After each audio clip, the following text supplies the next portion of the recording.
think the biggest issue that both schools have, and I say this as somebody who is a graduate of Florida State and a booster of Florida State, but also somebody who covers the Canes on a nearly weekly basis. Both schools, and there's a message to both schools, so I'm not just picking on Miami, I'm also picking on Florida State. Both schools need to stop living in the past. Both schools need to realize, what you had in the past was great. Great moments in Miami history, great moments in Florida State history. You have to move forward with it. Because if you continue to live in the past, if you continue to talk about the 2013 team, the 99 team, the 01 team, that's where the problem's going to play. And right there, good thing his staff is the best in the ACC. Yes, you've got a great staff of assistant coaches. None of them have any eligibility to actually play the game. And with all due respect, yes, will I say Tyler Van Dyke is a better quarterback than Jordan Travis? Yes, because I know somebody's going to sit here and say this. Oh, Tyler Van Dyke's a great quarterback. Yes, Tyler Van Dyke is a great quarterback. Yes, Miami has great players. But Miami does not have the mentality to be the Miami that they were in the 80s, 90s, and early 2000s. That's just a fact. Miami has 10-win talent and a 7-win mentality. Miami's going to lose to Texas A&M. They're going to lose to Clemson. We know that. And on paper, those should be the only two games Miami should lose this season, if you want to talk about talent-wise. But Miami will end up losing a game to Virginia Tech, or they'll end up losing a game to Virginia, or they'll end up losing to North Carolina, or they'll end up losing to Florida State, or they'll end up losing a combination of those games. And should they? No. But what's going to happen at the end of the season is Miami, a team with 10-win talent, will end up 7-5 or 8-4 and going, gee, I wonder what happened. Gee, I thought it was all about the U. And Florida State is the same way. I'm not just picking on Miami. Florida State should have the talent on paper to win no less than 8 games this season. On paper alone, Florida State should be an 8-4 team. But I'm still sitting here right now as a devout Florida State fan sitting there saying, I'm concerned we get to 6-6 because I don't think right now we have the mentality to be an 8-win team. And right now, Jordan's head, or excuse me, right now, I apologize, Logan's head is screaming right now.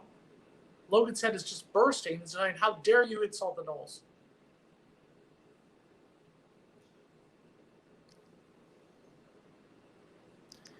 I do think that Miami should be playing in the ACC championship game this year. I think they have a more talented team than North Carolina, but I think that North Carolina has been the one school in the division that has recruited with them in recent years since Mack Brown showed up, certainly, and even before that, when North Carolina was awful, winning only 5 games its previous 2 years before Mack Brown, they were still recruiting in the 20s. Florida State should win 7 games this year. They really should. They've got a team that's decent. It's improving. It's better. The one thing I'll say, though, Miami, yes, as we sit here in March, they are not on Texas A&M's level. They are not on Clemson's level. But I would not be surprised if they figure out a way to win one of those games. I think it's big for them to win one of those games, to finally beat someone with a pulse. They haven't won what I would consider to be a big game.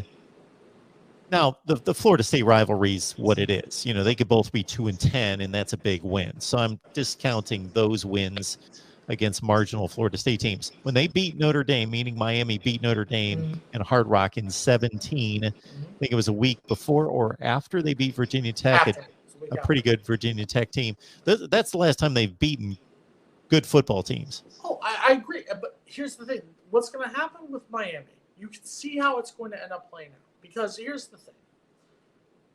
I graduated from Florida State in 2006. I've been down here ever since. So I've been here for 16 seasons of this. I've heard the same song and dance every single offseason. It's all about the U. The U is back. The U is back. The U is back. Randy Shannon comes in. Al Golden comes in. Mark Richt comes in. Manny Diaz comes in. Mario Crystal comes in. Hey, we got a great recruiting class. Oh, the U is here. Oh, we got this great assistant coach. Oh, the U is back. The U is back. The U is back. There is no reason the University of Miami should have lost. Alabama and Michigan State were better teams last season, 100%. There is no reason that Miami team should have lost to North Carolina, Virginia, or Florida State. There is absolutely no reason that they should have lost to any of those three teams. Miami was better than all three of those teams. And you look at their schedule this year. Yeah, let's say you lose to Texas A&M in the third game of the season. Clemson, they're going to play in a bowl game? Okay, cool, got it. They're not going to play in the ACC championship game. Miami should have been the ACC championship game last year, and they didn't because Miami chokes. This is Miami's biggest problem. Miami cannot get over that mental block. So this coming season, it's the question's going to be, where will the mental block hit? Does it hit when they have their ACC opener on the 8th of October against North Carolina? Does it hit when they go to Virginia Tech? Does it hit when they go to Virginia? They got to play Clemson 2 games after Florida State. You know, is it going to be a team like a Georgia Tech? I don't think it's going to be Georgia Tech, but you never know at this rate. Miami has to mentally get over the fact and remember the fact they are Miami, but not act like, oh, we deserve it because we are Miami because of what happened 20 years ago, 30 years ago. Realize you have better talent than a lot of these guys and play up to that talent.